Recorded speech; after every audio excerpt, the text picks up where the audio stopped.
Yeah. Pledge allegiance to the flag of the United States of America, to the republic for which it stands, one nation, under God, indivisible, with liberty and justice for all. The way of respecting, honoring, and creating awareness about our past, we begin our village board meetings by acknowledging that New Paltz is on the ancestral land of the Unsiasocus and Lenape people. Please check out our agendas and our minutes per usual for some ways to support Indigenous communities. Send your ideas our way too, so we can add to that growing list. I want to make a couple amendments to the business agenda. So under item 4, I would like to have a 4A that says schedule public hearing for 12 noon Monday, November 28th. And then item number 9, that should be reference to the governor's recently signed legislation regarding speed limits. And then item number 10 is an update to our village fee schedule.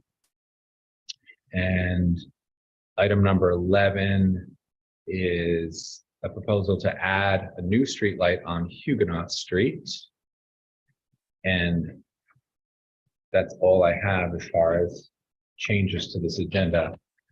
I motion to approve the business agenda as amended. All in favor? Aye. I motion to move the consent agenda. All in favor? And let's do announcements. So we have a public hearing that will open on December 6th for the planning board. It's regarding 115 through 121 Main Street. We also have an announcement regarding 5254 North Manheim. They've been granted a resolution of conditional approval. The Millbrook Preserve bid package will be opened on November 21st at 1 p.m. at Village Hall. We've had this as kind of a standing announcement the last couple of weeks that we're encouraging people to use the former fire station. It's now available as a meeting room space. And village offices will be closed on Thursday, November 24th and Friday, November 25th. And there will be a menorah lighting at Village Hall on Sunday, December 18th at 5 p.m. And a final announcement is we're excited to share that our village was awarded a community block development grant for just over, for a project that's valued at just over $900,000 for sewer conveyance system to deal with our inflow and infiltration challenges. And that's all I had as far as announcements. Do any other board members want to make announcements? I have a couple. I think there's people trying to get in virtually, but that's not my announcement. So just want to shout out the Never Use Alone hotline. So everyone has it. It's a good thing to use. It's 800-484-3731. There are Narcan trainings always available online at opioidpreventionnp.org. There's Narcan and other harm reduction services available to anyone in Ulster. They'll deliver right to you, including fentanyl test strips. You can call or text 914-610-5324. Free Food Fridge operates all day, every day, 7 a.m. to 7 p.m., 7 days a week, right outside this building, 25 Platic Hill Avenue. Check out millionsofbutterflies.org/free-food-fridge for guidelines on donations. Pretty straightforward. Just make sure you're labeling everything and whatnot. There's also guidelines in the fridge itself. So if you're hungry, go grab something. Any other announcements from board members? Okay, first business agenda item. So we have our audit. Is there any public comment about? Oh, sorry, I missed that. No public comment. And do we have a public hearing open right now? We do not. No, we're not opening one tonight. We're going to open one on November 28th. Okay. So our auditors, do you folks want to join us at the table?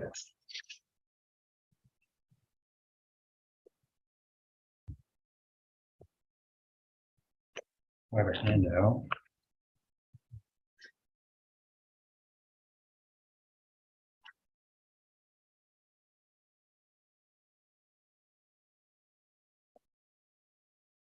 So,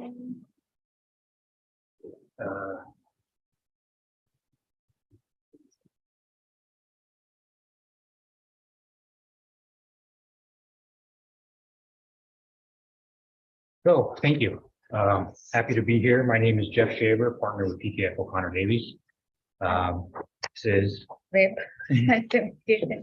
she's the audit supervisor, so she's in charge of our team that comes in for field work. And I'm in charge of, supervising the team and reviewing all the work and taking responsibility for everything that was done. The financial statements, we're not going to go through directly. We've extracted some of the pertinent information into the PowerPoint because, I'm sure you have other things to do. So the book gets a little lengthy. So we've just pulled out some of the information.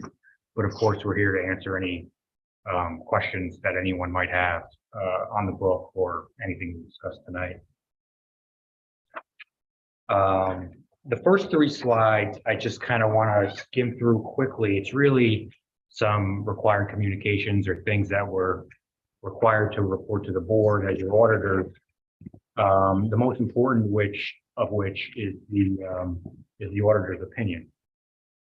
There's actually 3 different auditors' opinions covering your financial statement. The first one is over the traditional or the standard financial statement, the regular financial statements. And we've issued what's known as an unmodified opinion. It's also referred to as a clean opinion, and that's the most favorable opinion that you can receive. What that means is the numbers that we're going to talk about here tonight, the numbers in the financial statements, the note disclosures, they're complete and they're accurate and they're fairly stated. And that's really the primary responsibility of us as auditors, is to come in and render that opinion. The other auditor's opinion is required by government auditing standards. And in that auditor's opinion, we will be required to tell you if we identified any significant deficiencies in your internal controls or material weaknesses.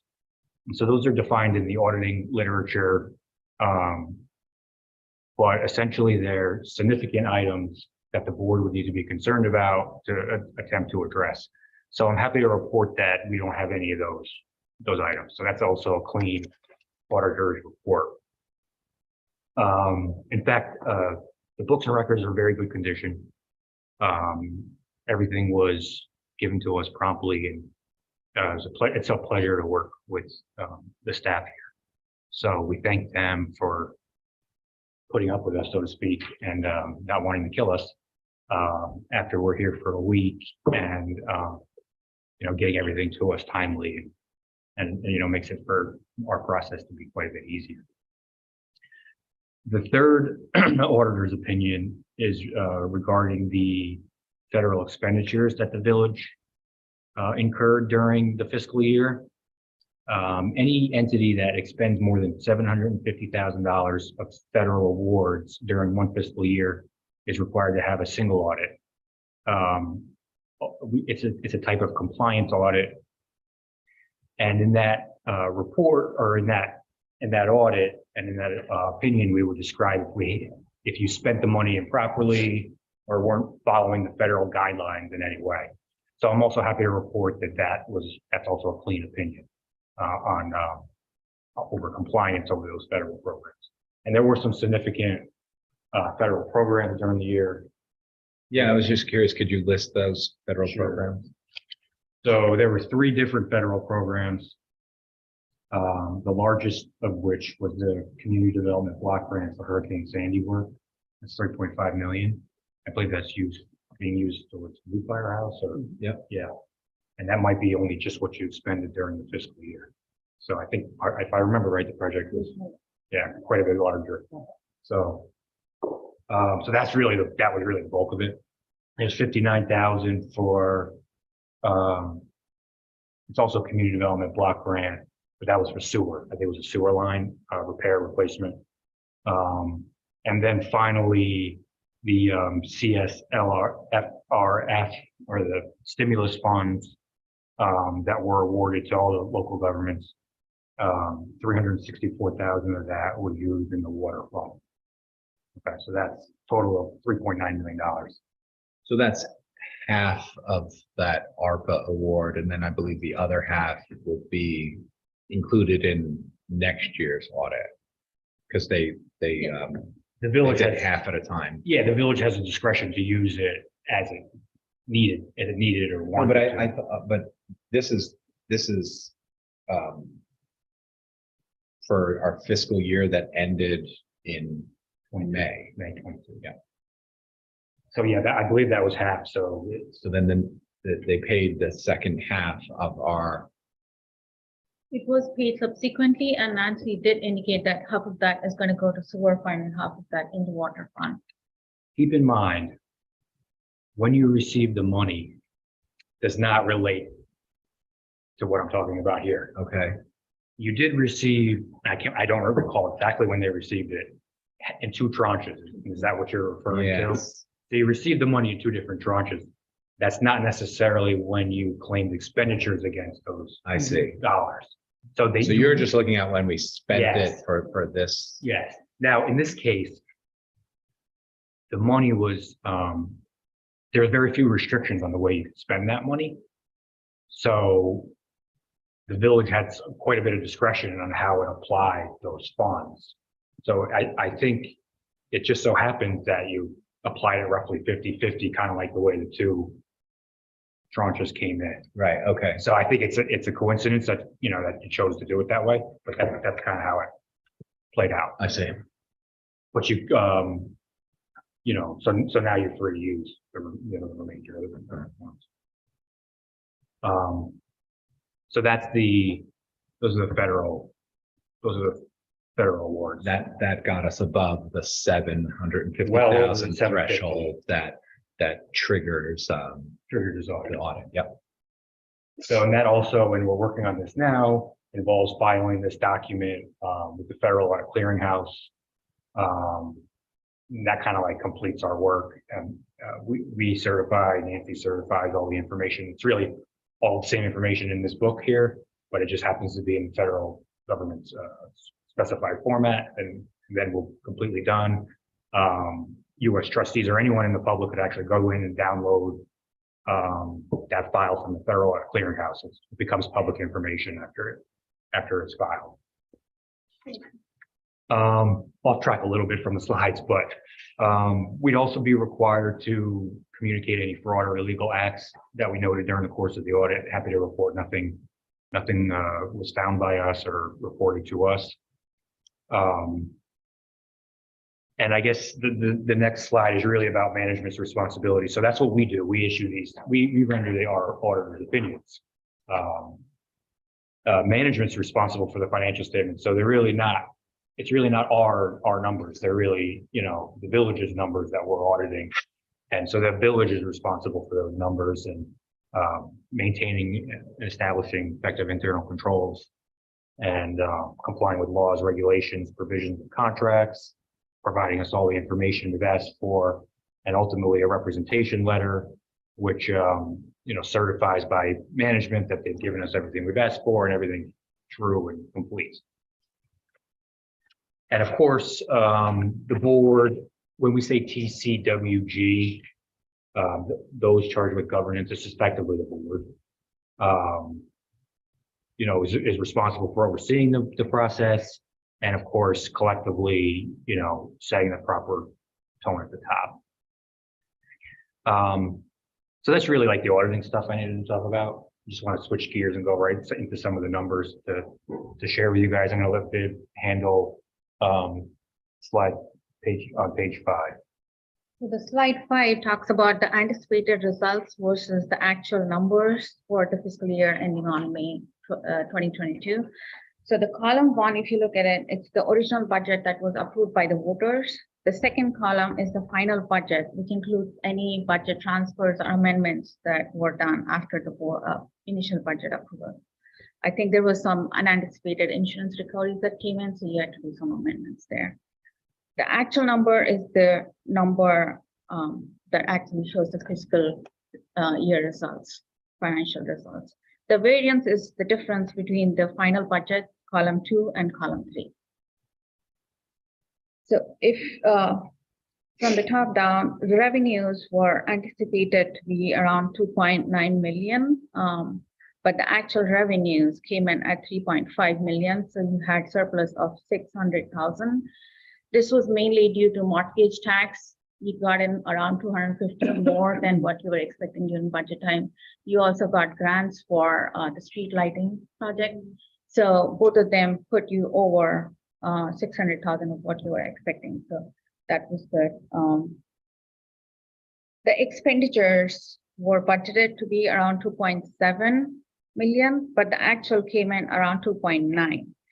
The excess, the over expenditure was due to mainly for the street lighting. So even though it was an over expended line, you were covered by the grants that you were not anticipating. Wasn't the revenue, like that variance, greater than our final budget? Wasn't that also a result of the ARPA funding? ARPA and the water fund. Oh, so this So is just general. general. This is, that's why. So you just have mortgage tax and then the money we got for the streetlights. Okay. Because, right, we could have choose to use the ARPA in the general. Absolutely. But we chose to use it in the two. Where ratepayer it funds. appears that you needed to help more in that fund. Yeah. For sure. Got it. So these are the operating revenues and expenditures.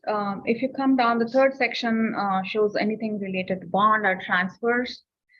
So there was a bond refunding done for the 2006 issued bond, which was for water source systems. The payment to the escrow agent was 762,000 and the bond issued was for 780,000. And there was a small premium also. So the net economic gain was around 47,000 due to the. It's just essentially like refinancing, your debt. So issuing your debt to pay off the old. So the numbers are large, but that's what that is. Because we use those 1-year bans, is that? No, it was old bonds that had been issued at 2006. And you refinance them, issue new debt at favorable interest rates to pay that off. So it's just kind of like refinancing a mortgage, if you think about it from a personal finance perspective. And you save, interest going forward for the rest of the new debt. So certainly the state controller has to approve all that, and there has to be a savings, obviously, otherwise why would you do it? Right. So would you say 46,000? 47,000. 47,000. The transfers in was budgeted for 110,000. This was supposed to come in from water and sewer, but it didn't come to fruition. Transfers out was budgeted for 280,000, mainly for bond principal payments to pay down debt. But you had an additional 50,000 that you moved to capital projects fund for the new firehouse. That's the difference. So the net change, even though in the final budget, the second column, you did not anticipate any gain or loss, you weren't going to change the fund balance. In actuality, you added 300,000 to your opening fund balance. So you started with 1.46 million and you ended up with 1.76 million because of the excess revenue over expenditures. And that's not just unrestricted fund balance, that's all fund all balance. So if you flip to the next page, page 6. Now, Viv just said 1.7 million. The number in the first column here says 2.2 because it includes your service award investments. And that's in the restricted category, 463,000. That page 5 just kind of excludes the service award to mirror your budget. Because the service awards, the amount you pay into the service award gets budgeted as an expenditure, but we're required to combine the two together. So for presentation purposes, to make it easier for trustees who are trying to monitor the budget, we present it separately. But here, in terms of the total general fund balance, we're presenting them all together. So the rest of the items on the page would indicate the 1,767,000. You'll see a good chunk of it is restricted. A fire apparatus purchase is the biggest one, 762,000.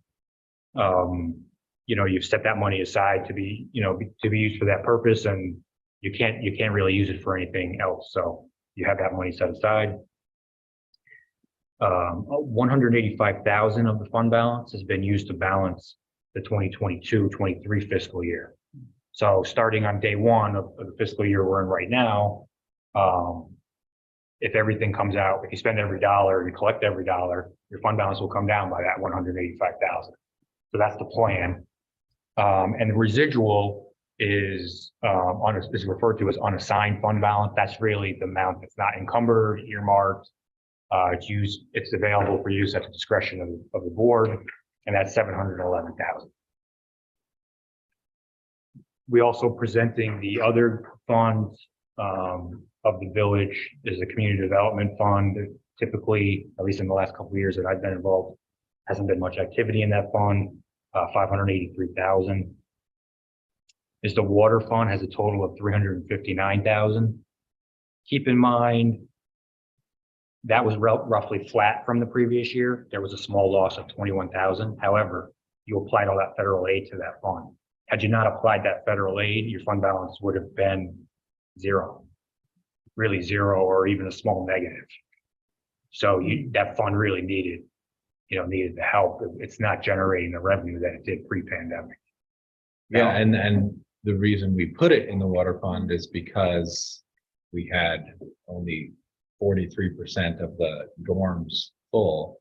So we have a system that's designed for the college to be, occupied by students who are taking showers in dorms. So when they're not using enough water, we're not generating revenue. Sure. So that's why we were, So luckily, short. So Luckily, ARPA was showed up. able to fill the gap. And that's exactly what the money was intended for. We did not need to hire a consultant like other municipalities to figure out what to do with their ARPA. We knew. Yes. We had a roadmap. So, so you still have the fund balance there. You're able to maintain the fund balance because of that. Hopefully, as things have kind of gotten back to normal a little bit, things are starting to turn around on their own. The sewer fund has 285,000 in fund balance. That's a drop of 80,000 from the previous year. Some of that's related to the water charges, related to sewer charges, and some of those aren't coming in as well. There was some, I mentioned before, the federal reimbursement that got applied there, 59,000. So that was a little bit of a help. But that's what remained. Your special purpose fund, I have some small trust of about 81,000. And then finally, the capital projects fund, it does show as a negative 5.3 million, which is not a concern. It's an accounting deficit because you issue bond anticipation notes to fund capital projects. They show as a liability until you either pay them down or convert them to a long-term bond.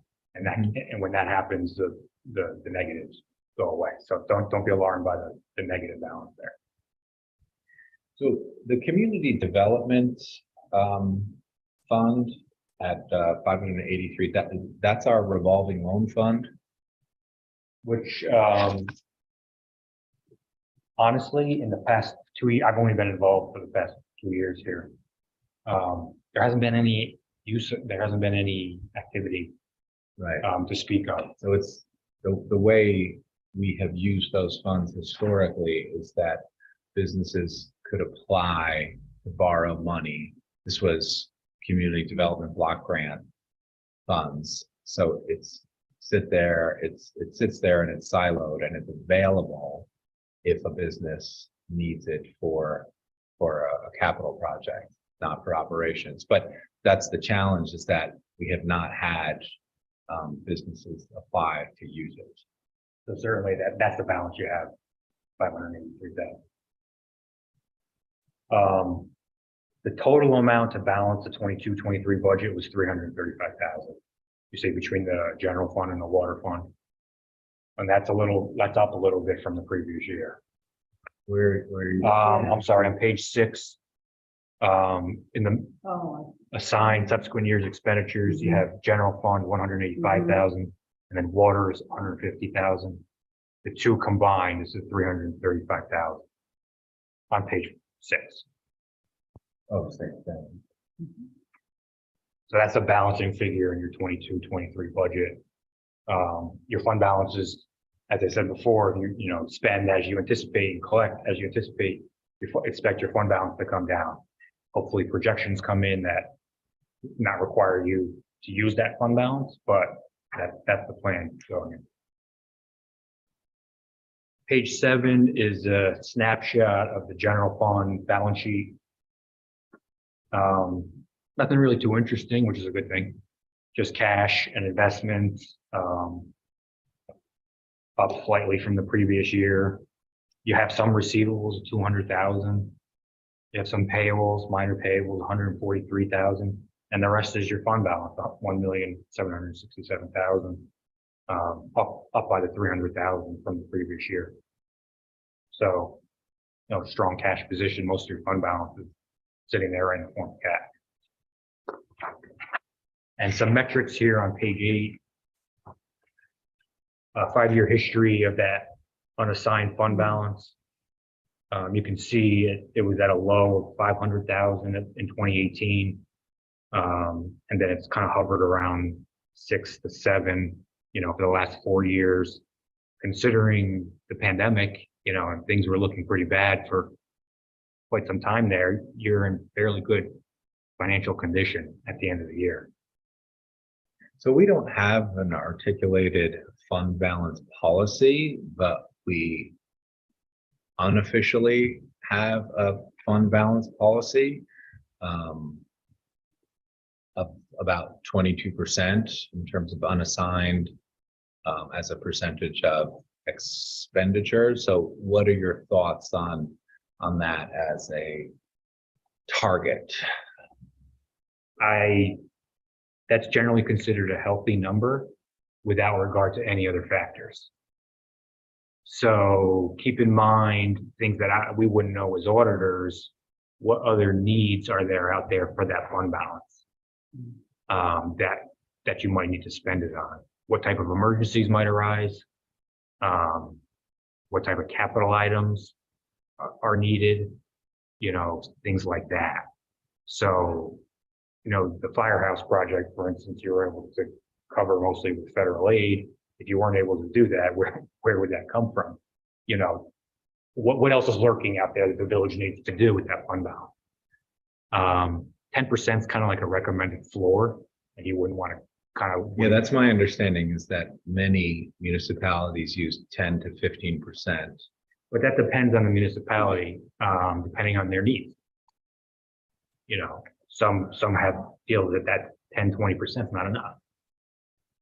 Right. So would you also consider, like, not just looking at it as a percentage, but also the size of the municipality, right? So if $711,000 is our unrestricted fund balance and our annual expenses are just over 3.2 million, right? Like, let's say our annual expenses were much higher, would it make sense to have still $700,000 to $1 million in fund balance? Because what kind of emergencies would a municipality run into? It's kind of like you got to replace the boiler that costs $40,000. Like in some ways, it's like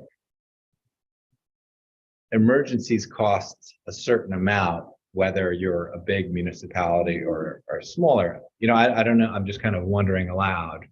Do you factor that in? I think it also depends on how old your equipment is, how old your, capital assets are, what kind of replacements you're looking for. It's also the percentage is supposed to cover for the first few months till you get the taxes in, unless and until some emergency repairs happen. End of the day, we can only anticipate so much. Bigger municipalities, I'm glad Viv stepped in because he gave me time to think. You know, bigger municipalities have bigger problems. They don't have one boiler, they might have 2 or 3. Right. So that number tends to get larger. So a percentage would still be applicable. Generally, the percentage is usually how it's looked at. Yeah. Does it absolutely have to be? No. It doesn't have to be. you know, we work with a lot of towns in Westchester County, and towns in Westchester County are unique in that they make the county whole for uncollected taxes. Whereas it's kind of reverse in all the other counties, where the county's kind of bearing that responsibility, you know. So a small budget in a town, they might say 20% is not nearly enough, because we have to give the schools every year millions of dollars for taxes that we haven't collected. So a small town in Westchester County would say to me, 20% is not nearly enough. So they would use a different benchmark. They would say, What might a town in Westchester use? a good example is a town says, forget about the size of our budget. I want to base it on the size of the tax levy of all the schools that I have to make whole. So just an example, it doesn't really apply here, Okay. but they would say, I want to have in my fund balance 1.5% of that levy. And they might be collecting $500 million in school taxes, but their general fund budget's only $20 million. So the 20% of the $20 million doesn't give them enough to cover the school taxes that they have to. Mhm. Just an example of a different mindset that they have to, you know, think of. So I'm not sure what other benchmarks the village might apply. You know, and also you're using some reserves. Keep in mind, you're using some reserves. You're going to need to purchase a fire truck at some point in the future. Right, so you would take into account the restricted reserves that we already have. Absolutely. You have 760 some thousand set aside for that. You know, when is that purchase going to need to be made? Those fire trucks are very, very expensive. Depending on, you know, how big they are, you know, what type. Yeah, we just bought one with $1 million. Easy. Yeah, easy. So, you know, I say it all the time. So, you know, do you need another 300,000 in there? When do you need that 300,000? How many more years do you have? So that's a factor. If you didn't have that reserve, you know, you'd have maybe a little bit more unassigned fund balance, but you got to know in the back of your mind, you have a truck to buy or consider bonding it. So the fact that you have the reserve there should give you a little comfort that you don't need as much in the unassigned. But what, you know, the things, like I said, I don't know what other big purchases are lurking out there that the village might have to do that you folks would know better, much better than us, you know. But I think a general benchmark is 20% to helping them, you know, to have a cushion. Great. You've been able to, even through all the pandemic and all the uncertainty that's been out there, you've been able to kind of maintain what you've had, which I think is good. You should, you know, be happy about that and, you know, work to just continue to try to keep that going. That's all we had for our presentation. If there's anything else you want us to discuss or any questions. Well, I guess my question would be, so would a town be different than a village in that maybe a town would look at their percentage of unassigned fund balance and include both their general fund and their highway fund?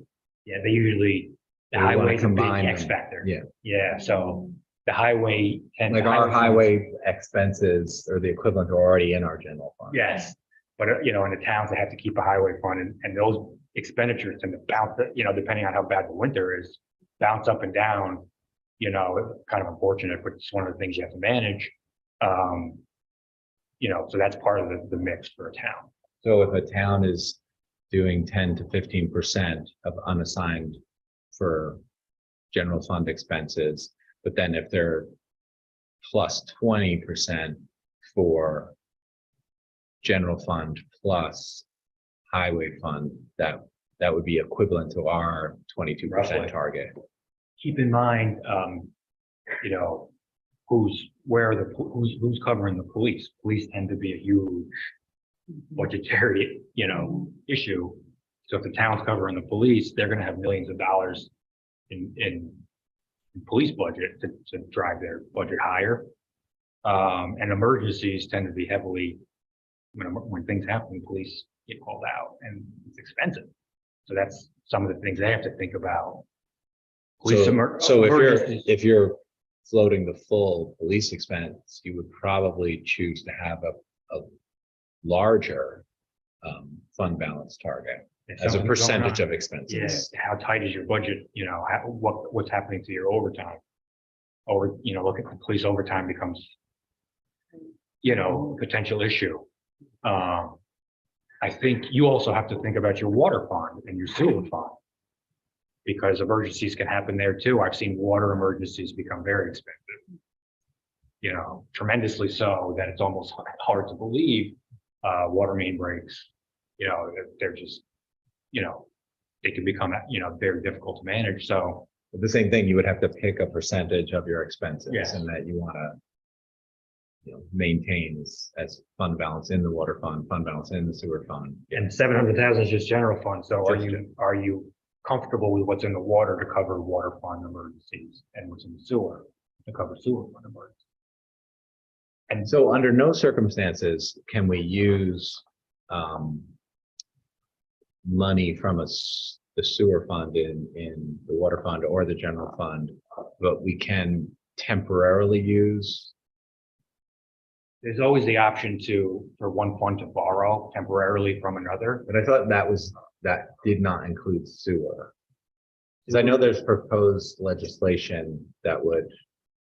You're getting into some legal matters that I'm not fully like up on, to be honest with you. You know, it's more of a legally the sewers are different for some reason, Yeah. and I don't, They're different than water. I can't fully explain that. It's more of that's more of a village attorney type Okay. question, but there are more restrictions on sewer.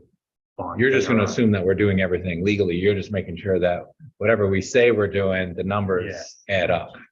Yeah, but if we saw anything unusual in the sewer fund going back and forth, we would start asking Sure. the question. But, Yeah. Got it. Okay.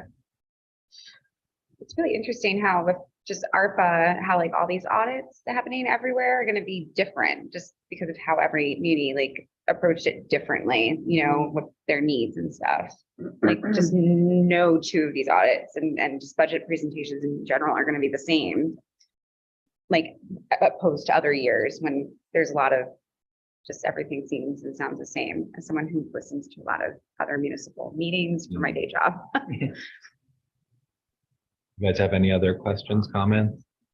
Thank you so much. Yeah, thanks for all the time. Yeah, thank you for distilling all of it so concisely and clearly. So appreciated. It's hard for me to report out on this stuff, so really appreciate it. if anything, you know, if you look at the book and you have a question, you know, you reach out to us all year long. We're not just here for this meeting, so keep that in mind. Nancy knows how to get us. We pick up the phone. Good stuff. Thank you. Thank you. Thank you. I see that you joined us. Good. Yay. If Eve is here, do you want to take a moment, Eve, and provide us with a Schlater update? Sure. Sorry, I'm late. Although it's fun listening to someone else's audit report instead of our own. So not a lot because we're in crazy budget period. I think the two main ones is the Parodies Lane purchase passed for the EMS. So it looks like the 911 center will be built over the next 3 years up in Parodies Lane in New Paltz. I will say with that it was necessary to make quite clear to anyone who might have been under the misperception that the county was committed to using the rest of the property for affordable housing. There is no such commitment as to what to use the rest of the 50 acres. Some of the conversations have included potential affordable housing, but it's also included the county using it for storage of buses. And so the most important thing was to be clear that this resolution had nothing to do with housing. And so no weighing the strengths or weaknesses of that were discussed. And so all that this resolution is doing is putting the 911 center there and nothing further.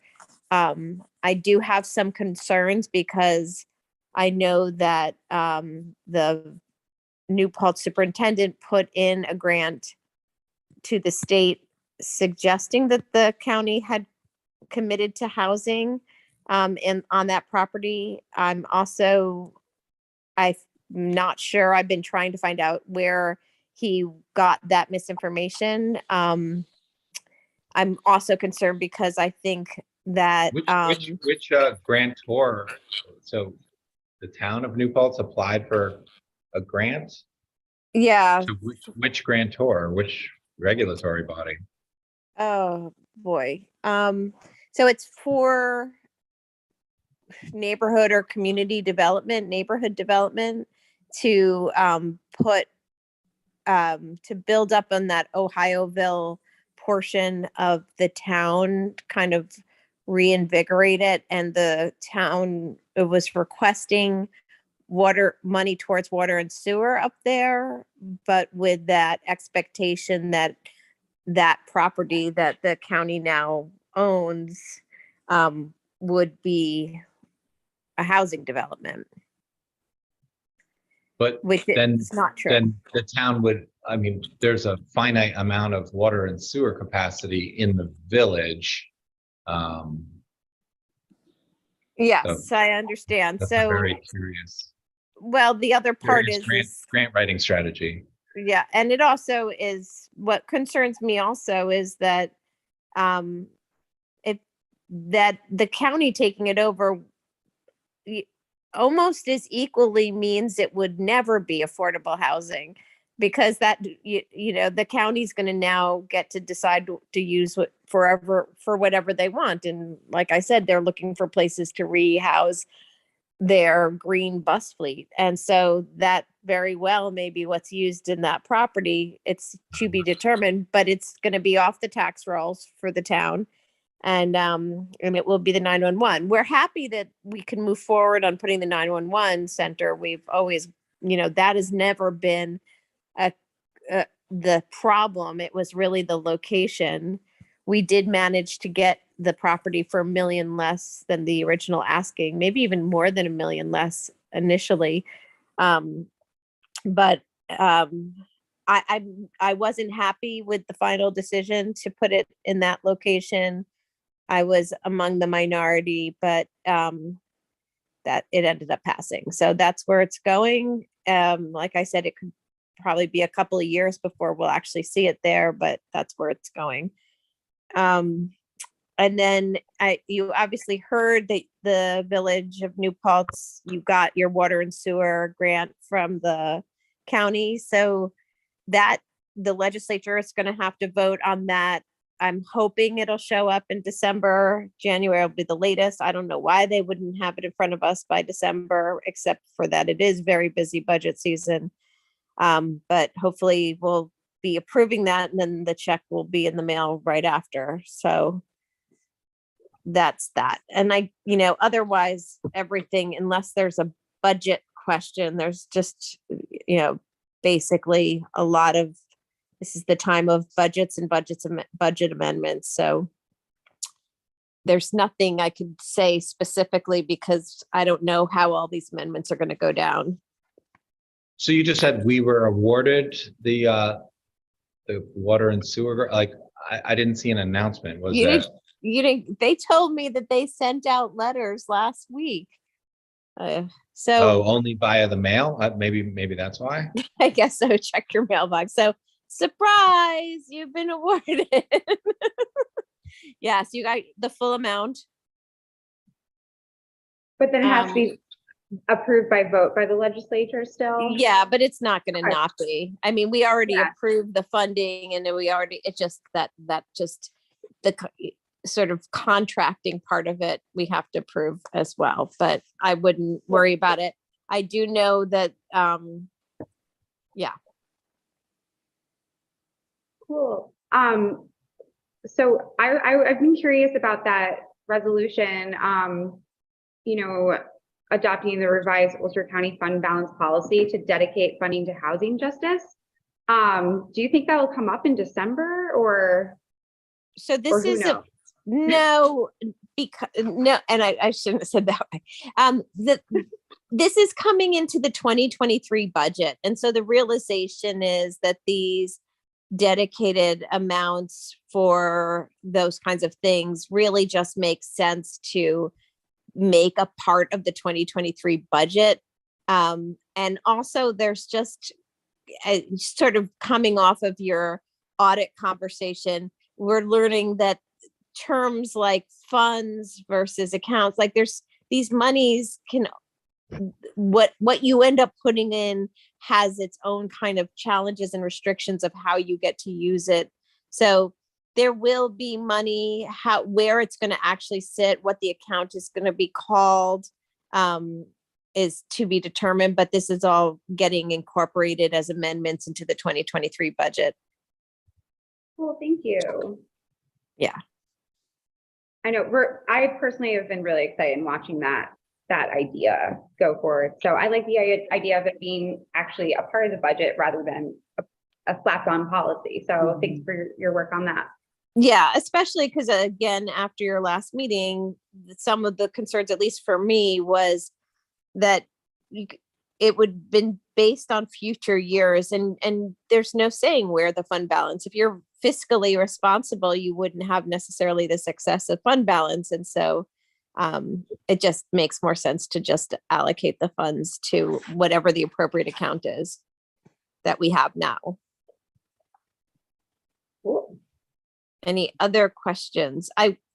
There is also, the only other thing that was sort of interesting conversation today is really trying to up the UCAT footprint, so to speak. One is really improving the bus stops, bus shelters. And so we're really hoping that pretty early in the year, you'll be hearing from our UCAT team to really talk about where those bus shelters are and what are the most effective and efficient and useful designs to redo those bus shelters, elements of solar, perhaps, other, information. So we're looking forward to having better bus shelters across our county. There were some amendments to add trainings to UCAT to pay for several bus drivers or people to become bus drivers. So we're trying to do our best to really up the game with their UCAT system. That's great. Yeah, I was impressed by how many public comments were made last night by, people about just UCAT. And it's good to hear, like, already you guys are being just so responsive and thoughtful, on all those issues and expanding services in all the right ways. So thank you. Eve, Yep. Hi, it's Bill. On that, is there inclusion of maintenance schedules for these new proposed shelters? Because we ran into an issue with bus shelters in New Paltz. There were some questions who maintains. Yeah. So basically, right now, the funding is to work with each municipality to figure out what it should look like, how they should be maintained, how they should be. So this first stage is really going to incorporate all of those conversations with each municipality separately, because it's slightly different. I mean, even in New Paltz, it's like one of the bus shelters is by the college, and that conversation of its maintenance might sound a little bit different than the one that's on Chestnut because of where it is. So that will be a part, Bill, of the conversation, and who would maintain it and how it would get maintained. And so that'll be all included. I think their feeling is it's just very different depending on where they're located. Sometimes they're out in the middle of nowhere practically, depending on where it is in the county. So they just kind of want to make it municipal specific. And then just to follow up, to circle back to the conversation about the operations center, I've seen it described as an emergency EMS, as you called it, but also as a government operations center. Is there two different types of government agencies going to be working on the site? And what's the So- personnel? Right. So first and foremost, it's a 911 center, right? But their thought is that in the design that they do want a place where if they had to pull together multiple different agencies to huddle and discuss if there was some major crisis event, then this would be a location that different agencies could all come together. But 99% of the time, hopefully when there's, not too many of these crises, it is a 911 center. Do you know the personnel count that'll be coming? I don't think it's any different than what we currently have. So I don't know it offhand, but I don't think that an expanded personnel count. I think enhanced equipment is more likely what you're going to see than enhanced numbers of people. I think that there's a lot of newer, more innovative technology that we've been able to get, but nowhere to really put it. And so I think that's what you're going to see more than more people. And there might be more people on the 2023 budget, but I didn't notice it. I mean, that's not really the bulk of the conversation. It's really just they've long outgrown their current location. Thank you. You're welcome. Anything else? All right. See everybody at the turkey trot. Thanks, Steve. Okay, so the next item, so we have Mr. Douglas Redrick is here. Douglas contacted the village to discuss the possibility of renewing what he describes as the Hurley Woods Commons Agreement of 1844. Working primarily from oral history, he reached out to the Ulster County Archives for assistance with research on this topic. And Mr. Redrick of Elmira, New York, is a descendant from the Eagles Nest Village Band of the Esopus Munsey. And then I'm going to quote some text from the history of Ulster County with an emphasis on the last 100 years that was written by Olive Clearwater. No discussion of ethnic groups which have made an impact on Hurley would be complete without the inclusion of the residents of Eagles Nest. In Eagles Nests on Hurley Mountain lived people who had been isolated from the rest of the population for generations. They were a combination of Dutch, English, Indian, and Black. It is believed that some among their ancestors were freed slaves, some were former D&H canal workers, and some were former workers in the bluestone quarries. Any settlers who were dissatisfied with life in the settlements, Indians who stayed in the area when their tribes left, and runaway slaves formed this community, end quote. So as a result of our conversation and initial meeting, Douglas introduced us to Cornelia de Malanta and Peter Brooks, who suggested that in the spirit of cultural education, healing, and understanding, that a gathering might be organized in New Paltz. Cornelia is a member of the Lumbee Tribe of North Carolina and director of Native American House Alliance in Philadelphia. Peter Brooks is a member of the Piscataway Chiptico Band and a member of the Maryland Commission on Indian Affairs. Cornelia and Peter are both here on Zoom. They have also organized and prepared a video that we will show a portion of, and then we'll be taking questions, and then Douglas is also going to provide us with some additional thoughts and insight. Do you want to go ahead and share the excerpt of the video?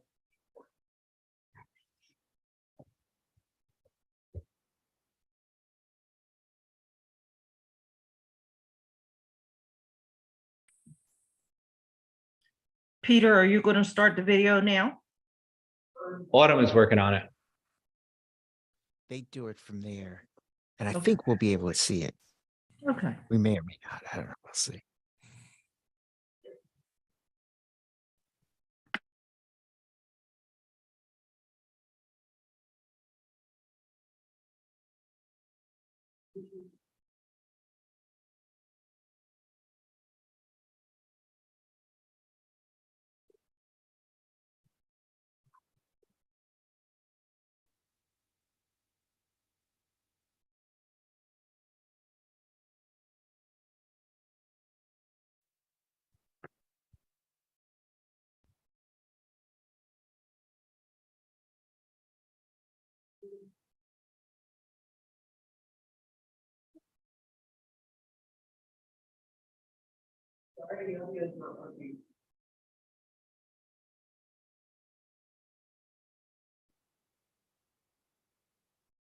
Should we just have Cornelia and Peter summarize what was in the video? Want to just do that? Sure. With the whole thing, really, we're setting the stage for Douglas, who's like, the star of the show. So we just wanted to, honor and pay respect to him because he brought us in. And what happened was here, I think I can share my screen. I don't have sound for it, but so my name is Peter Brooks, and we had organized the powwow in Philadelphia, similar to the one that we were proposing for New Paltz. It brought together tribal members from across the eastern part of the United States. This chief here is of a tribe from Virginia who came all the way up to Philadelphia, Pennsylvania, and brought with him his assistant who's holding the flag there. And so we wanted to emphasize to the town that an event like this draws regional attention. And the budget that we proposed was for a large powwow. This was a relatively small one. But here you can see the mayor of Philadelphia attended, along with representatives of the same tribe that Douglas represents, the Lenape tribe. And we also took the time to recite the history.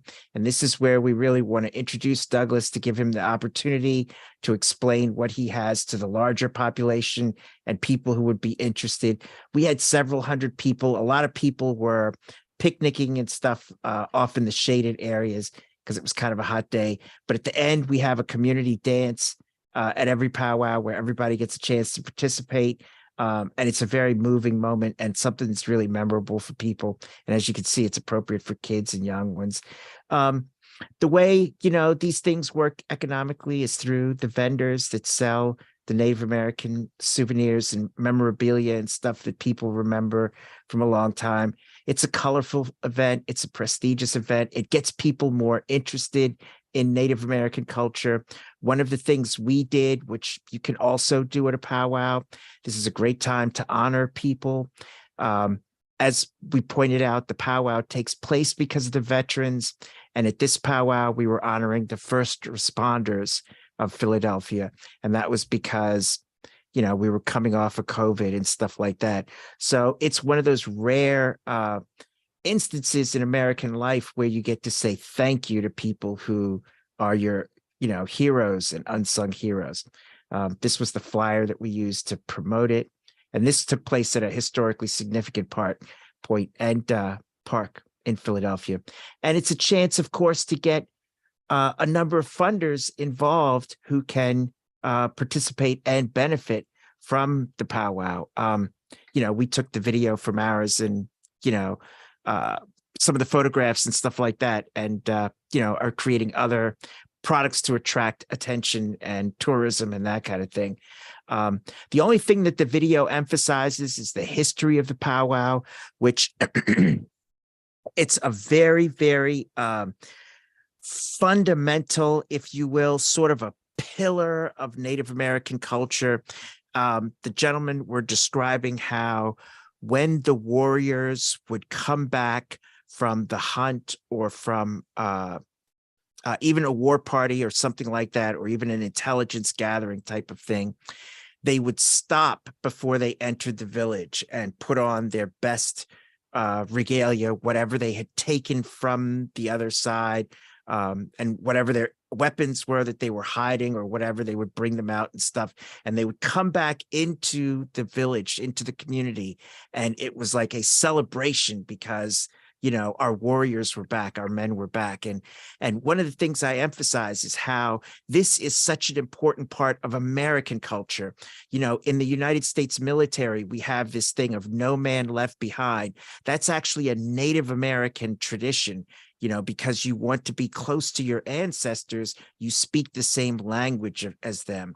And that's why this is so important to Douglas, is because, you know, he has these thousands of years of history, you know, and an ancestral weight upon his shoulders that we all carry as Native American people. So we speak with sort of, you know, a passion and that kind of thing. And so, Connie, do you want to? Oops, you're muted. She probably did it on purpose. Hey. Yeah. Hello, everybody. One of the things that I wanted to say, Peter, you did not show that other video. You talked about when they come back home from war, and one of the things that they do, and having a powwow, but you didn't show the video that goes with it. You want me to show that? Sure, That's show just it, the 3 minutes. Okay, hold on. Yeah, let's show see. them that video. Then it'll make sense. You're saying what you said. Okay. Now I sent that video. Let's see. Where is that thing? New Paltz. Hi, Connie. Hi, how are you doing? Good. You look very nice today. Thank you, Connie. You do too. Hey. You guys, this is a government meeting. We're playing get to know you and stuff. I don't know where that video is. Hold on. I just sent it to You know, I think others would like to see it. We have seen it. It was distributed to us. Okay. Oh, okay. I wasn't quite sure whether it was distributed. Yeah, we did get it. Okay, that's good. Here we go. Okay, I got it. You do have it. Okay. Whoops. Okay, and I'll just show just a couple of minutes of it, as you said, because, you know, it goes into some detail and stuff. And it's just for people who are unfamiliar with the experience of a powwow, which I assumed you guys were. Hold on, share sound. Might be kind of loud, but. Hi, I'm Connie DeMalanza. I'm the Executive Director and founder of Native American House Alliance in Philadelphia, Pennsylvania. And I'm here to talk to the city of New Paltz about the idea of having a powwow. Hi, my name is Peter Brooks, and I'm a teacher, professional event planner, and I help out with the Native American House Alliance in Philadelphia whenever I can. So if I were you, I would say the first question would be, what is a powwow? Well, we have a video to show you what a powwow is. And then you let me know how you feel about it. What is powwow? Well, powwows originally started when the warriors would return from a battle, and they would share the story, some of these brave and courageous acts that they did on the battlefield as they ducked and they stayed low and they moved around, and they would share that with the people back at the camp. And keeping in time with the heartbeat of our Mother Earth through the drum. And in that, they would let them know that they're very proud, very dignified in what they did, and they brought honor not only to themselves, but to their family and to their tribe, and this opportunity to protect what is theirs. And so they would do that. And so as they continued to wish to count coup, because it's against our nature to take another human's life. So what they would do is they would tell stories on how they snuck up on the enemy, how they would stay low and sneak around, and they would dance in a serpentine manner because we believed that if we danced straight at our enemy, they would shoot us.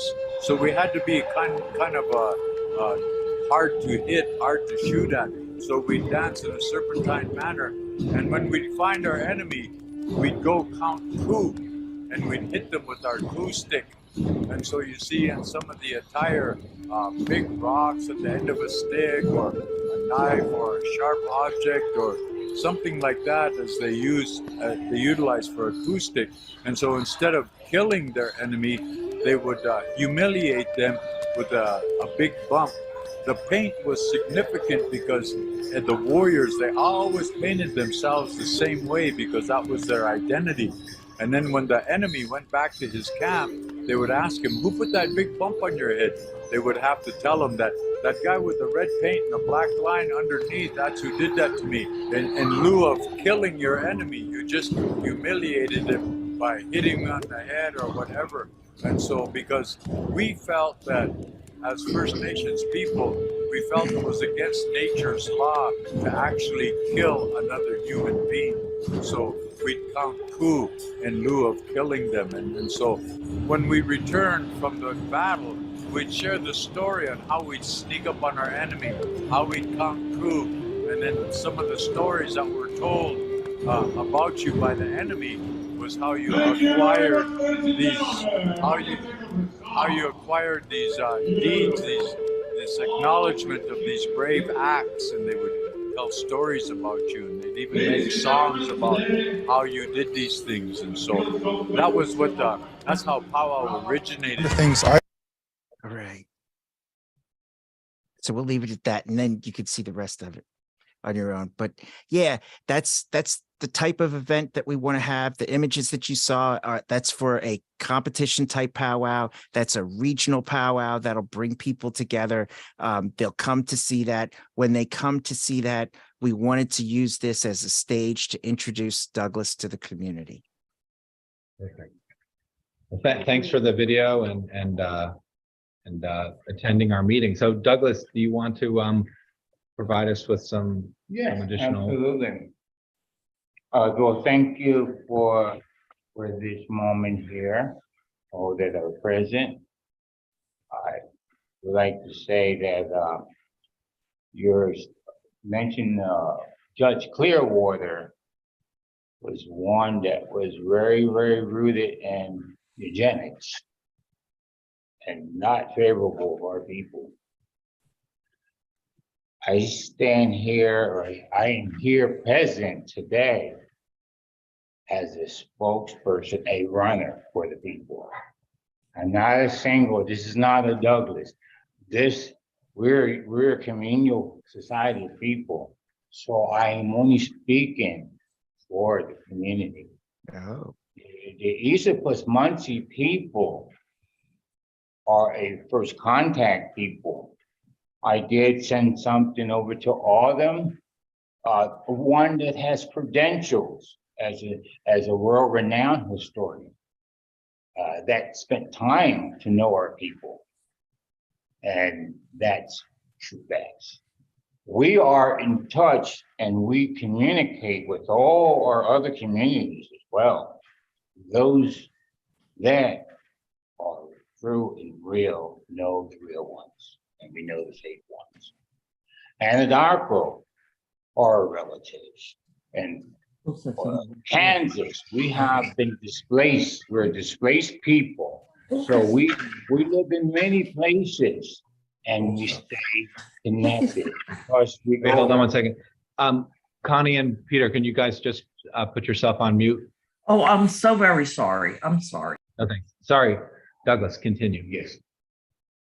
As a people, we communicate with all of our nation. Our council fire, we had many all throughout here. Eagles Nest is not our only village it's the last remaining village of our people in the area. We were displaced and we were all over these here called the Esopus Highlands. We have villages everywhere. Because we are a matriarchal society and matrilineal people, we know where those that know their clan family system, their village, not many can say that.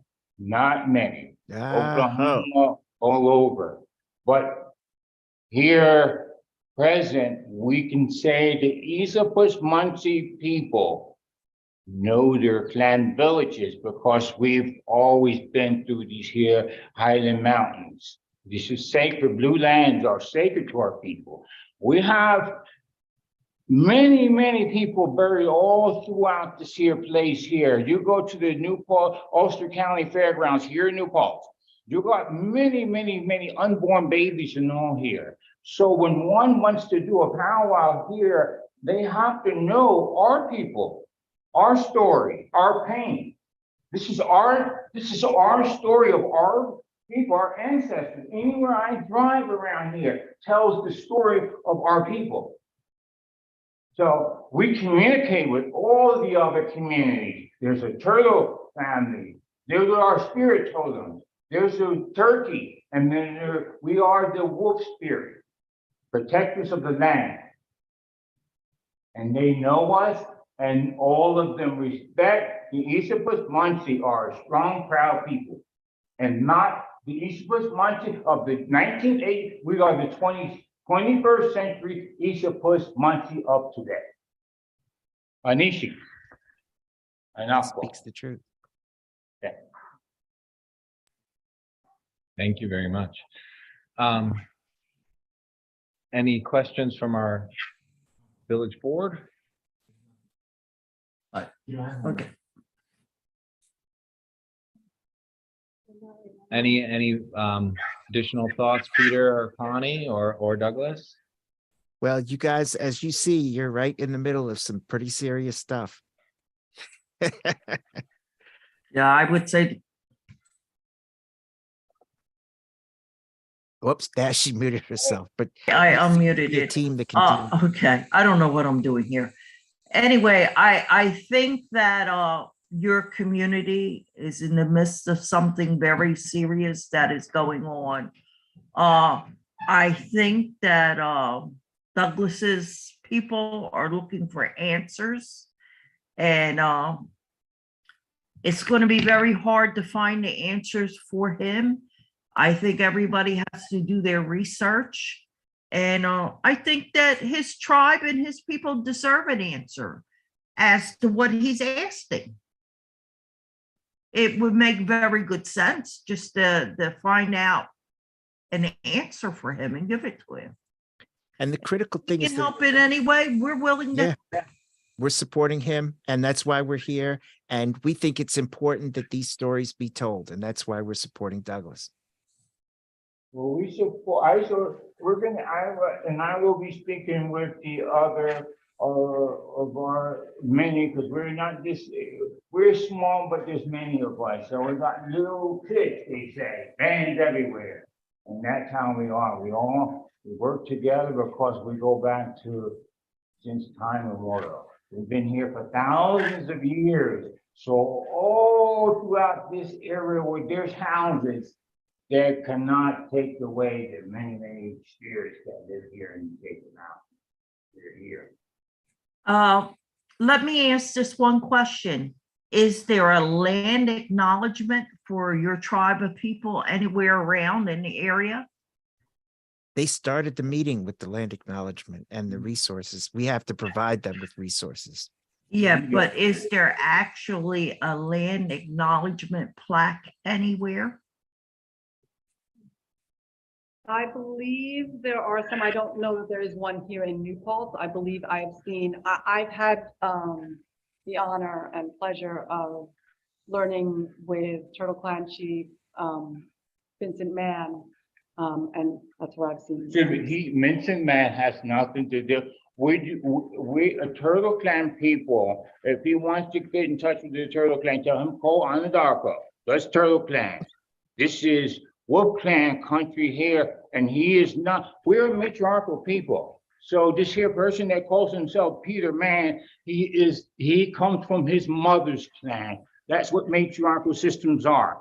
So whatever his mother's clan is, and his mother is certainly not from the Turtle Clan. She is of European American descent. That's his clan. I understand. I'm sorry. I just have, met who I've met locally and tried to learn as much as I can. I'm very grateful that you're all here to teach us more. I Douglas, think who- it's, oh, Douglas, go ahead, Connie, sorry. Douglas, who is the head of your tribal community there? Right now, I am acting as I'm being placed in as the peacemaker, acting peacemaker, something I didn't want to do. But when elders tell you how to do it, you do it. So I'm Okay, acting, and we're. can you and a few of your elders get together and speak to these nice people about having a land acknowledgement for your tribe? Can Oh, you yeah. do? Yeah, Yeah, that's we're gonna have further, this is just a discussion on powwow. We have a great understanding, I should say, and things are gonna go well. That's why I bring good in here, and we're gonna continue these here conversations. This is about a powwow, and I'd like to address you that it's coming to our territory, then please take time to learn about our people, the Muncie Ishaput, Muncie Minisink. That's who we are, and we were the most powerful, all Muncie. Yeah. And we're going to give you the chance to tell that story. And so, Yeah. We're appreciative that everyone has taken the time this evening. You know, this is absolutely history that we should not overlook and be mindful of. It's important. So thanks for taking the time to meet with us and visit with us today. And I believe I speak for everyone when I say that we are deeply grateful for the chance to discuss this and to honor the native people of this land and to show the respect that you deserve. Thank you. Thank you. And equal, say in our language. Yeah, I think if anything is done for the area, that it should be done for his clan of people. And I'm pretty sure you don't have any understanding of how the Lenape people work or the Muncie people work. They have so many different clans, and it's just like in relationships with people. The Jones is one clan of people, the Smiths is another clan of people. yeah. The Jones don't want the Smiths stepping in without asking permission, and vice versa. So in order to cheapen, demand something, I think that, whoever did it did not know how. Yeah, they just didn't know. Way. I did not speak to him about this. I was just saying that I have spent some time learning with him. Yeah. But That's if you do anything in Douglas's territory, it would be better if you would speak to Douglas or his elder. Yeah. That makes perfect sense, of course. Yeah. Yeah. And so, I'm not trying to be mean in the way that I talk to you, but I'm just saying that'll keep the peace, because Of course, I did not take it that way. I fully understand what you're saying. yeah, okay, then I'm glad that you understand that. And that Thank you. keep on working together and having these conversations and helping each other, and that'll be a good thing all the way around. It will not only help Douglas and his community of people in his tribe, but it'll also help the community of New Paltz to understand what they're going through and how they feel about other tribes, even though they are Lenape, stepping in. Yeah. And this is where Douglas is saying that his tribe is very powerful and well known. And as you see here at the outset, Native American politics are very difficult. They're tricky. They're very emotional and stuff like that. And if you don't know, you can be surprised like that. So it just happens. But you guys stick with Douglas. That's your community liaison to Indian country. And we're showing you that, he's legitimate and you can trust him and stuff like that. And you'll be fine. I apologize. I Not a feel as though I problem. gave the impression of something that did not happen. I was just trying to say that I have been trying to learn as much about Native culture as I can. Yeah, that's cool. That's cool. I have And not you know told how you. many divisions we have. And our the Onondaga as well as the Bartlesville community, they We all know who the real ones are and who not the real ones. You know, we know that. We are matriarchal people. It's like, it's the biblical core as Mother Earth. We can trace our people through that system. And that's how we know who all our people are. So that through our villages. So when those that have been displaced in other territories, when they come, we show them around, show them about those villages where their families have villages at. And we're not like the Haudenosaunee, what we call them Iroquois. We have a system where we may have 10 in this here village, 100 here. We have that, like Connie said, we have many, and our clan system is based off of a land area. As Esopus is a creek, and then you have Tuxedo. That's how we tell what families you come from. So that and our spirit totem is the wolf, but our clan system is to our family kinship system. Well, I thank you so much for coming and teaching us in a good way. Thanks for your time this evening. Okay, thank you. Wanishi. Keep up.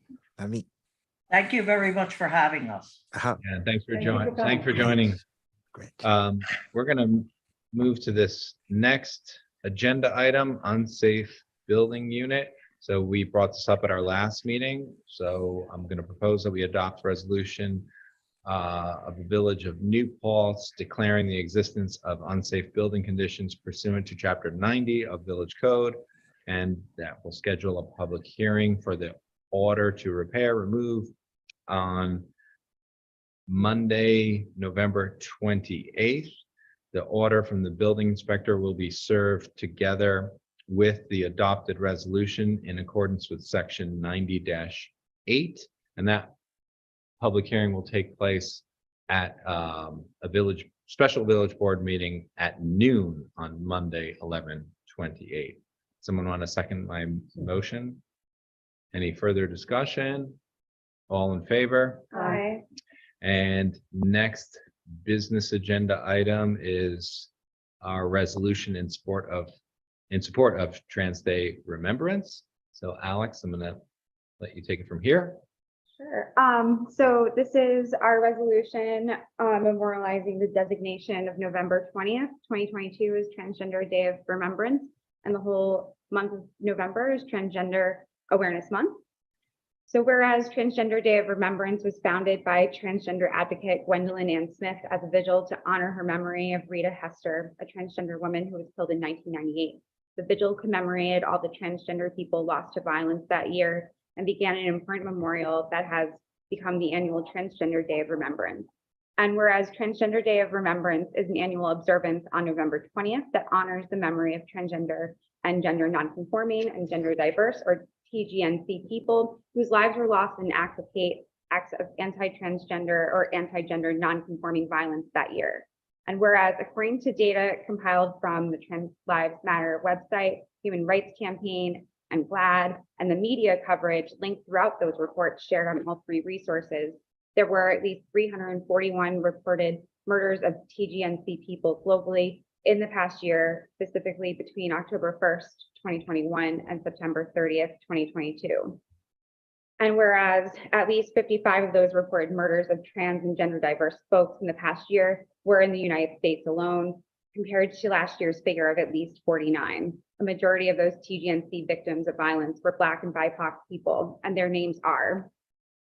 And it's really important to say their names for so many reasons. And yeah, so their names are Royal Poetical Stars, a 26-year-old Black trans woman who was fatally shot in Miami Gardens, Florida on October 2nd, 2021. Mel Groves, a 25-year-old Black trans man who was fatally shot in Jackson, Mississippi on October 11th, 2021. El Cho, a 30-year-old non-binary person whose remains were found in Yucca Valley, California on October 9th after they had been missing since June 28th that year. Kiva Scatter, a 34-year-old Black trans woman, was found murdered by gunshot wound in a field in Baton Rouge, Louisiana on October 15th, 2021. Jessie Hart, a 42-year-old trans woman, was found murdered in the woods of Banks, Oregon on October 17th, 2021. Joe Acker, a 26-year-old trans woman, was shot at the mall in Boise, Idaho on October 25th, 2021.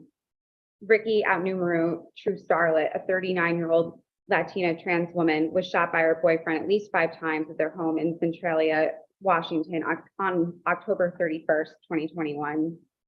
Jenny De Leon, a 25-year-old trans woman, was found murdered outside a house in Tampa, Florida on November 2nd, 2021. Markeisha Lawrence, a 28-year-old Black trans woman, was found shot in her home in Greenville, South Carolina on November 4th, 2021. Danielle Johnson, a 35-year-old Black trans woman, was killed by gunshot outside a motel in Memphis, Tennessee on November 7th, 2021. Angel Naira, a 36-year-old Black trans woman, was killed by gunshot in her home in Alkita, Pennsylvania on November 11th, 2021.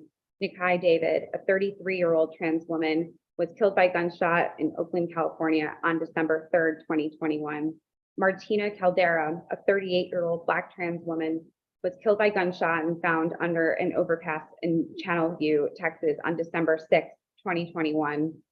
Zania Williams, a 21-year-old Black trans woman, was killed by a hit-and-run car crash in Houston, Texas. Kiana Stone, a 32-year-old Black trans woman, was shot in a nightclub in Indianapolis, Indiana. Nikki Turrieta, a 31-year-old trans woman, was found shot in her home in Albuquerque, New Mexico on December 31st, 2021. Amory Leigh Mayara, a 21-year-old Black trans woman, was killed by gunshot in Pittsburgh, Pennsylvania on January 1st, 2022. Duval Princess, a 24-year-old Black trans woman, was murdered in Jacksonville, Florida on January 2nd, 2022. Matthew Angelo Stampinato, a 21-year-old trans man, was killed in a hit-and-run car crash in Newcastle, Delaware. Naomi Skinner, a 25-year-old Black trans woman, was shot by her boyfriend in their home in Highland Park, Michigan on February 12th, 2022. Cypress Ramos, a 21-year-old trans woman, was beaten to death in Lubbock, Texas on February 13th, 2022. Paloma Vasquez, a 29-year-old trans woman, was murdered by gunshot in her home in Houston, Texas on February 26th. Brent Wood, a 31-year-old non-binary person, was beaten to death in Seattle, Washington on March 3rd. Catherine Newhouse, a 19-year-old autistic Asian American trans woman, was shot by her father in their home in Canton, Georgia on March 9th. Elise Mallory, a 31-year-old Black trans woman, was drowned in Lake Michigan. She was found on March 17th after being missing since March 9th. Tatiana LaBelle, TT, a 30-year-old Black trans woman, was found murdered in a trash bin in Chicago, Illinois on March 19th after being missing since March 13th. Kesha Webster, a 24-year-old Black trans woman, was murdered in Jackson, Mississippi on March 26th. Mia Love Parker, a 25-year-old Black trans woman, was murdered by gunshot in Chester, Pennsylvania on April 1st. Ariana Mitchell, a 17-year-old Black trans woman, was murdered by gunshot at a house party in Hampton, Virginia on April 2nd. Fern Feather, a 29-year-old trans woman, was murdered by stabbing and found on the roadside in Morristown, Vermont on April 12th. Ace Scott, a 15-year-old Black trans teen, was found murdered in an abandoned building in Kansas City, Missouri on April 15th. Ray Muscat, a 24-year-old trans man, was shot by his girlfriend in Independence Township, Michigan on May 8th. Sasha Mason, a 45-year-old trans woman, was shot in her home in Zebulon, North Carolina on May 13th. Nedra Sequins Noah Sequins, a 50-year-old Black trans woman, was murdered by gunshot in Opa-locka, Florida on May 14th. Maddie Hoffman, a 47-year-old Asian American trans woman, was murdered by police gunshot during a wellness check in her home in Malvern, Pennsylvania on May 19th. Dee Dee Hall, a 47-year-old Black trans woman, died in police custody soon after she was found walking around a parking lot in Dallas, Texas on May 26th. Chanelica Yaela Dior Hemingway, also known as Sid, a 30-year-old Black trans woman, was murdered in Albany, New York on May 31st. Paris Rich, a 25-year-old Black trans woman, was murdered in San Diego, California on June 13th. Brazil Johnson, a 28-year-old Black trans woman, was murdered by gunshot in Milwaukee, Wisconsin on June 15th. Charmaine McLam, a 27-year-old Black trans woman, was murdered by gunshot in her home in Gulfport, Mississippi on June 21st. Kitty Monroe, a young Black trans woman, was murdered by gunshot in her home in Memphis, Tennessee on June 29th. Terry Bush, a 48-year-old homeless trans woman, was murdered by gunshot in Los Angeles, California on July 6th. Jasper Aaron Lynch, a 26-year-old trans man, was shot and killed by police during a mental health crisis in McLean, Virginia on July 7th. Jimmy J. Lee, a 20-year-old Black gay gender nonconforming person, was murdered in Lafayette County, Mississippi on July 8th. Martacia Richmond, a 30-year-old Black trans woman, was murdered by stabbing in Chicago, Illinois on July 11th. Toy Davis, a 34-year-old Black trans woman, was murdered in Milwaukee, Wisconsin on July 16th. Keshia Chanel Getter, 26-year-old Black trans woman, was murdered by gunshot in Augusta, Georgia on July 20th. Hayden Neva Davis, a 28-year-old Black trans woman, was murdered by gunshot in Detroit, Michigan on July 25th.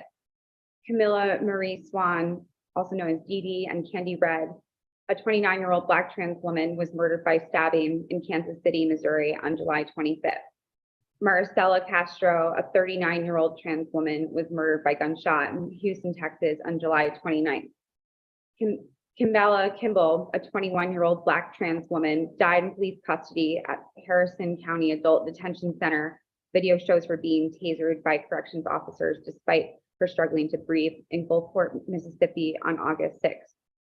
ACD Morrison, a 30-year-old Two-Spirit person, was murdered by gunshot in Rapid City, South Dakota on August 21st.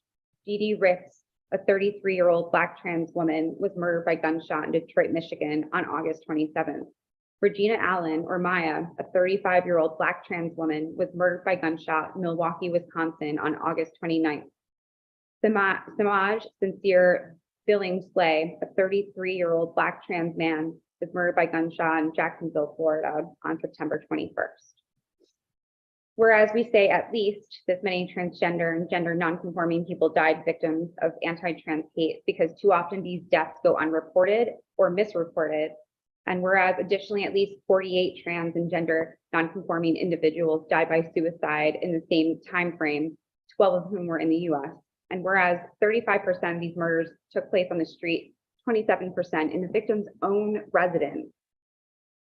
Whereas a 2015 US transgender report released in 2017 writes that in New York State, 18% of trans people were unemployed, 37% were living in poverty, 27% have experienced homelessness at some point in their lives, 21% some form of housing discrimination in the past year, 27% did not see a doctor when they needed to for fear of being mistreated, 58% would feel uncomfortable asking for police help when needed, and 74% report that at some point in their K through 12 education, transgender people experience some form of mistreatment ranging from verbal harassment to physical and sexual assault.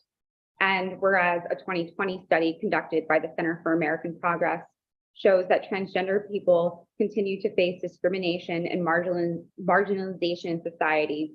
Specifically, data from this report suggests it is dangerous to be transgender or gender nonconforming in public today in the United States. 62% of transgender people experienced discrimination in the last year. More than 25% of transgender people say they have endured significant psychological harm due to such discrimination. 50% of transgender people had experienced discrimination in public spaces. 2/3 of transgender people changed the way they dressed and their mannerisms in order to avoid discrimination. And whereas more than 150 bills restricting trans rights were introduced in the US in this past year, which is more than at any other point in the nation's history, with trans youth being the most frequent target of lawmakers. Earlier this year, Texas Governor Greg Abbott issued a directive requiring child welfare agents to investigate gender-affirming medical procedures as child abuse in order that could strip trans children away from their families. In September, Virginia Governor Glenn Youngkin unveiled new guidelines that would make it more difficult for trans youth to change their names and pronouns at school, and that prevent them from using school facilities and participating in youth programs that align with their gender identity. These examples only scratch the surface, pointing to the bottom line that trans rights and trans people are under attack. And therefore be it resolved that the Village of New Paltz Board of Trustees on this date, November 16th, 2022, joins communities around the world in a moment of remembrance of transgender lives lost to violence in the past year. And be it further resolved that the Village of New Paltz Board of Trustees wishes to help raise the visibility of transgender people and illuminate the issues the trans community faces by reaffirming our declaration of November as Transgender Awareness Month. And be it further resolved that, we send a copy of this resolution off to all of our other electeds on every level. And so I move this. Second. Discussion. Thank you, Alex, for authoring this resolution. Really powerful, important stuff. It's completely disheartening to listen to those names and ages of those people who had to suffer because of this type of bigotry. All in favor of moving the village's resolution? Aye. Next item is returning to an interview process for our volunteer board and commission candidates. So it definitely seems like we had pivoted in the last couple of years trying to populate boards and commission with volunteers, which is no easy task, but it probably would make a great deal of sense to be more clear about the process, where we're looking for candidates to submit an application to appear in public for an interview, either at this board table or in executive session. But I think that would be a really more effective way of having a process. And because we want it to be a process, we want it to be a thoughtful process so the candidates feel valued and that it's not merely just a rubber stamp situation by our village board.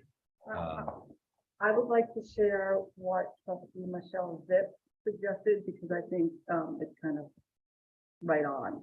One, the candidate must send a letter of interest to the board/committee first. 2, that board/committee does first round of decision-making and shares with the village board their thoughts. 3, village board considers their position and interviews candidate at a board meeting or through Zoom without on-the-spot appointment. And 4, by the next meeting, unless several candidates, we have several candidates to get through and go to, the village board makes a decision on the candidate and informs the candidate. The only thing I would add to that is I feel like the conversation with the board or commission members, that doesn't necessarily need to occur at their meetings. That could happen over the phone or just in person. So it'd be great to get feedback from board members or the chair of those boards or commissions. Yeah, it doesn't say anything about how it's done. It just says that they do the first round of decision making and share their thoughts with us. So I just want to be clear that it doesn't, because we don't necessarily want to delay appointments if we're waiting for their meeting and then waiting for our meeting. It just seems like that could happen. That could happen quickly. And definitely some of the different board commissions, councils, et cetera, have like their own kind of like vibes and stuff, like landlord tenant relations council, like emails each other constantly, so email introductions kind of just throws people right into the mix right away, and they already kind of all get a sense of what's up. Yeah, but thanks for sharing that, Son. I think that makes sense as far as like a guideline, to make sure that our board understands the process and our staff understands the process, and then candidates. So Alex suggested that we amend our rules of procedure so that it's clear for everybody and everyone can see how things are done. That sounds good. I support the idea of including that text in our handbook. Yeah, I don't let's know throw that- that in there, and then I guess it might be something you have to not actually officially approve until the next reorg. But I don't see any problem with throwing it in there and kind of being like, this is what we're all cool with, if we're all cool with it, you know? Sounds good. All right, so let's, Maybe in the handbook, I can't recall about how meetings are conducted. Mhm. Is there a section there? I had made a suggestion as an addition to the policy that we want to have. In terms of how we interact with one another, yielding, you know, basic, you know, courtesies that take place at the table, that type of thing. well, so this book, as I understand it, is a village board book, Right. but so we've had this conversation. So if the planning board wants to run their meetings a certain way, that's really on their chair. Right. We shouldn't necessarily tell them how to run their meetings. In our rules of procedure, there is something that kind of Yeah. alludes to what you're saying, exactly. Wouldn't that extend into our communities and boards? No. Yeah, we've had this conversation with like the planning board, like in terms of the idea of like whether applicants must appear in person or over Zoom, that should be determined by the chair as opposed to determined in advance by a policy. Because you want to allow for some flexibility. Yeah, maybe that being clear, I'm talking more about the applicant. Board members where. Oh, so you're saying once they're established and on the board, if they are not cooperative, blah, blah, blah, don't yield time, blah, blah, blah, that there's some kind of action. Well, do you want to look at the Yeah, let me policy look and at see if that. there's Yeah, anything, I think because that's there fair. may already be guidelines. Okay, so we'll look to update that handbook. The next item is to schedule a public hearing for the zoning map amendment, local law. I would be comfortable with doing that at the 12 noon special meeting on Monday, November 28th. Because, you know, we've already made the Right. changes to the zoning, so this is really just kind of a perfunctory thing. Do you see any issues with having it that day? Just so it's like one more thing. Cool, so my motion is to set a public hearing for the map amendment on November 28th at noon on that Monday. All in favor? Aye. And then the next item, annually, we have a resolution where we're asking for SUNY impact aid. We've done this for several years in a row. So this is the resolution where we would officially request impact aid in the fiscal year 2024 budget. And then we'd want to share this, assuming that we move it tonight, with the senior administration at SUNY New Paltz, the town of New Paltz, Senator Hinchey, Assemblymember-elect Shrestha, and Governor Hochul, and NICOM. NICOM is very interested in understanding the experiences of SUNY host communities. Right. Further discussion, or all in favor? Aye. And item number 9, the governor recently signed legislation that would permit cities, villages, and towns to reduce their speed limit to 25 miles an hour from 30 miles per hour. What's curious about our village is that we have a few state highways that run through our community. So I think what we should do is have a resolution. Not that I think, I know that we need a resolution, formally ask the New York State DOT regional office and their traffic and safety department to reduce the speed limit on these portions of New York State highways that run through our village. Someone want to second my motion? I'm sorry. For both A and B. No, just say, so I'll explain B in a second. All in favor? Aye. So it's kind of like step 1, and then step 2, if we want to have the speed limit throughout our village on village streets, we would actually have to have a speed study performed by an engineer before we consider reducing our speed limit on village streets from 25 to 30 miles an hour. So we're finding out exactly what that speed study involves. Oh, I didn't know that was a requirement. Yeah. And who pays for that? Well, so that's what it feels like the disconnect right now is that the legislature, wants to allow communities to reduce speeds on our own streets. But the way that would work is that you would need to show some documentation that it makes sense in the form of a speed study. So we're trying to find out what that would involve. Even though we have existing streets in our village of 25 miles per hour. Yep. So that's kind of, and so what could happen is that we could reduce the speed, the max speed in our village on village streets to 25, but then depending on what the DOT regional office decides, they might be not in support of reducing the speed on the state highways. So I think there's a great deal of value to having a uniform speed limit in the entire village, especially because we have such a unique situation that even they are state highways, but they very much feel like village roads. So, I tried to figure out how we could enact this or, realize the legislation that the governor signed on to within the last couple of months. And this seems to be the process. I've been brainstorming with NICOM and our county planning office.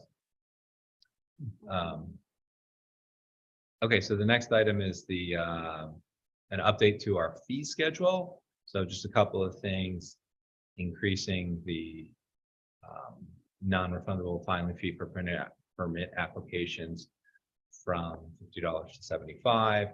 And then it seems like there was a placeholder for the penalty for offenses related to short-term rentals. Seems like the placeholder was $129.27. So that should just be removed from our fee schedule because the penalty section in our code is actually $129.26. So I'm proposing that we add sections C and D. So first offense, notice of violation, $1,000, successive violation, $1,200. Any further discussion? All in favor? Aye. And then we had a really successful Halloween event down at the end of the parade on Huguenot Street. But curiously, it does seem like there's like kind of a fairly wide area which would benefit from having a street pole with a light. And this would be fantastic to have during Halloween, but it also seems like something that, and I've been brainstorming with the folks at Historic Huguenot Street, that they would very much appreciate having this additional street light on Huguenot Street, probably for all their events, or probably any single night, because it's probably regularly used as a walking path by many in our community. This is in between North Front and Broadhead, kind of in the middle of the block. There's kind of a dark spot. So I got prices from NIPA in terms of the cost of a fixture and installation. So I'm motioning that we spend $584.92 to get that new light installed. All in favor? I motion that we move bills and claims. All in favor? Any PB or Ulster County Planning Board updates to share? No, we've not met again since my last update, and I was unable to attend last night's planning board. Did we need to do anything as far as like appointing Stana and Bill to? We did that the last meeting. I thought you mentioned something subsequently. Their training and Ah. so that Ulster County Planning can make a resolution to pre-approve. Right. Some email and my training's been approved. All of these trainings are happening when I'm working, so I haven't been able to set one up. There might be some webinar type trainings you could also do. No? Most of them are webinars, but they happen at particular times. No, I know, but like a recorded webinar. If we can find them, I'll take Have you asked like I the will- planning I will- department at I will Ulster reach County? out. I bet you those guys would know. of Yeah, something. yeah, Any ZBA updates to share? did not meet again since our last meeting. Okay, anything else that we need to do this evening? No, okay, motion to adjourn. All in favor? Aye.